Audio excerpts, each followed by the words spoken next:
Kalahating milyong pisong halaga naman ng iligal na droga na samsam sa dalawang drug suspect sa Mountain Province. Detalye ng balita mula kay Romy Gonzalez sa RH41. Daimbag na bigang Romy. Dinakip ng mga operatiba ng PDEA Cordillera at Mountain Province PNP ang dalawang drug personalities sa ikinasang anti-drug operation sa Barangay Mabaay, Bauco, Mountain Province.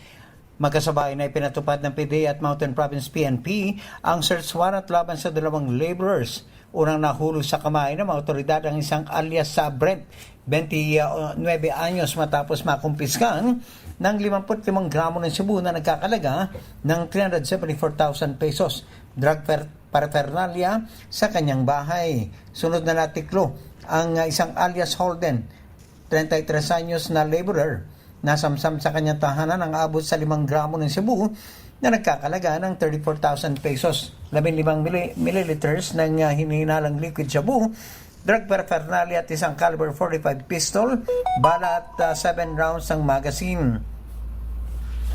Ang mga suspek ay nasa custody ng PDEA car at sasampa ng kasong paglabag sa Republic Act 9165 o Comprehensive Dangerous Drugs Act of 2002. To si RH41 Romy Gonzalez para sa DZRH. Una sa Pilipinas, una sa Pilipino. Maraming salamat, Romy. Diyos Gina.